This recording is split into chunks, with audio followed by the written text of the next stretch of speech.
السلام علیکم ورحمۃ اللہ۔ میرے پچھلے 8 سال کا ریکارڈ اٹھا کے دیکھیں۔ میں نے ایک بات آپ لوگوں سے کہی تھی، آج آپ کو ثبوت مل چکا ہوگا۔ میں کہتا تھا نوجوانوں سے کہ مغرب کو اتنی تکلیف تب نہیں ہوتی جب آپ لوگ مسجد یا مدرسے سے نکل کے نعرہ تکبیر کی صدا بلند کرتے ہیں، جتنی تکلیف اسلام دشمن عناصر کو تب ہوتی ہے جب ایک نوجوان پینٹ کوٹ اور ٹائی پہن کے نکلتا ہے اور وہاں سے نعرہ تکبیر کی صدا بلند ہوتی ہے، وہاں سے کشمیر بنے گا پاکستان کی صدا بلند ہوتی ہے۔ دشمن کو آگ اس لیے لگتی ہے کہ وہ فاقہ کش کے موت سے ڈرتا نہیں ذرا، روح محمد اس کے بدن سے نکال دو۔ اس بیس پہ اربوں روپے کی انویسٹمنٹ نوجوانوں پہ کی گئی ان کو اس پٹری سے اتارنے کے لیے، اور پھر فکر عرب کو دے کے فرنگی تخیلات، اسلام کو حجاز و یمن سے نکال دو، اور پھر تعلیم کے تیزاب میں ڈال اس کی خودی کو، ہو جائے ملائم تو جدھر چاہے اسے پھیر۔ آج آپ دیکھ رہے ہیں انڈین میڈیا رو رہا ہے، انڈین میڈیا چلا چلا کے کہہ رہا ہے کہ یہ شخص ٹھیک نہیں ہے، یہ شخص جو ہے لوگوں کو گمراہ کر رہا ہے، یہ شخص کشمیر کی آزادی کے لیے پتہ نہیں کیا کر رہا ہے، یہ شخص پتہ نہیں اس کا تعلق کس سے ہے، تو اس کا تعلق فلاں تنظیم سے ہے یا فلاں شخصیت سے ہے۔ جناب، میں بڑا علی اعلان ایک بات کہتا ہوں کہ جو شخص بھی کشمیر کی آزادی کے لیے کردار ادا کر رہا ہے، چاہے اس کا تعلق کسی بھی پولیٹیکل پارٹی یا ریلیجس پارٹی سے ہو،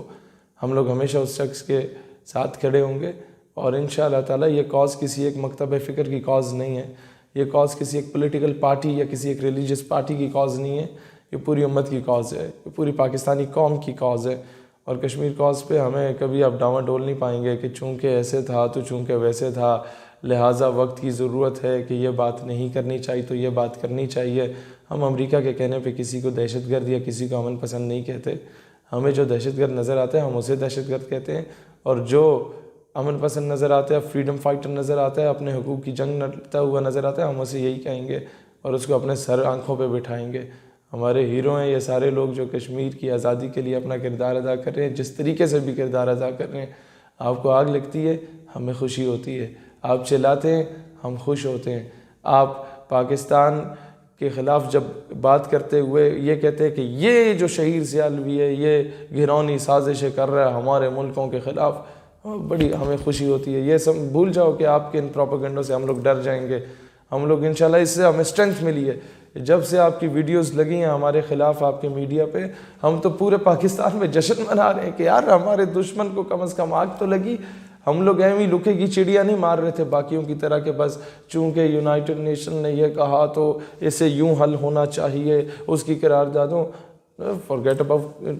these sort of قراردادوں، اگر وہ 70 سالوں سے کچھ نہیں کر رہے ہم عملی طور پہ کریں گے انشاءاللہ تعالی۔ پھر کہتا ہوں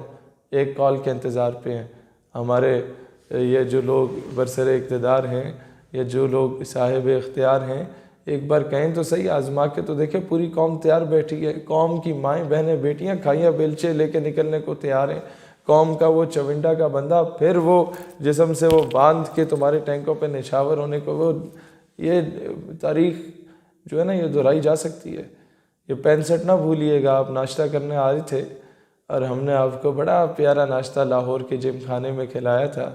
وہ مجھے پٹھانوں کی کال ہے، یہ کہتے ہیں یار یہ بھارت والے آپ کے خلاف بڑا پروپیگنڈا کر رہے ہیں، تو ان کو ذرا کہیے گا کہ اگلی بار ناشتے کے لیے نہ آئیے گا، ہم انہیں پشاور میں انشاءاللہ کھانے کی دعوت دے گا۔ اور جب وہ کھانے کی دعوت دے گا تو جناب پھر وہ یہ بھی کہتا ہے کہ کل اراشا خوپے خبر خوشبو سرا، تو تشریف لائیں، you are more than welcome انشاءاللہ، we are waiting for those days. Pakistan is the only nation جو کہ خوش ہوتا ہے جب ہندو اسے تھوڑی سی تڑی چھڑی لگاتا ہے نا، ہم خوش ہوتے ہیں، ہم لوگ یہ جھکنے والے لوگ نہیں ہیں۔ ہاں حکمران جیسے بھی ہوں، قوم کا جذبہ وہی والا ہے جو جذبہ 48 میں تھا، بھول گئے ہو گئے، جو جذبہ 65 میں تھا، وہ خیر وہ والی نسل تو گئی، اب اگر بھول گئے ہو، ریکال کرنا چاہتے ہو، you are more than welcome. Allah Islam اور پاکستان کا حامی ناصر و پاکستانی نوجوانوں میں اکثر کہتا تھا کہ فضائے بدر پیدا کرنا تمہارا کام ہے، پھر تمہاری مدد اور نصرت کے لیے فرشتے بھیجنا یہ اللہ تعالیٰ کا کام ہے۔ تم ذرا سے دلیر بنو، دشمن کو آگ لگے گی، اس کے وہاں سے دھوئیں نکلیں گے جہاں ان لوگوں نے تصور بھی نہیں کیا ہوگا، اور انشاءاللہ یعنی ہم وہاں جا کے ڈال کے رہیں گے جہاں سے یہ لوگ نکلے تھے۔ یہ دیکھیں گے ہم لوگ کرتے کیا ان لوگوں کے ساتھ، یہ پروپیگنڈا کوئین ہے، ان کا میڈیا مجھ جیسے نوجوان، عام سے نوجوان جو کوئی اتنا بڑا لینڈ لارڈ نہیں، کتنی بڑی پولیٹیکل یا ریلیجس پارٹی کا کوئی اتنا بڑا لیڈر نہیں، ایک عام سا اسٹوڈنٹ ریپریزنٹیٹیو ہے، اس سے یہ ڈر گئے ہیں۔ تو جو ہمارے لوگ ان کی ٹھکائی کر رہے ہیں وہاں ہندوستان میں، ان سے ان کی مطلب کیا کچھ نکل جاتا ہوگا۔ خیر اسٹے بلیسڈ ہمارے نوجوان، آپ سب کو مبارک ہو کہ ہماری باتوں سے کم از کم انہیں آگ تو لگنا شروع ہو گئی، اور انشاءاللہ the day will come when Kashmir بنے گا پاکستان، انشاءاللہ۔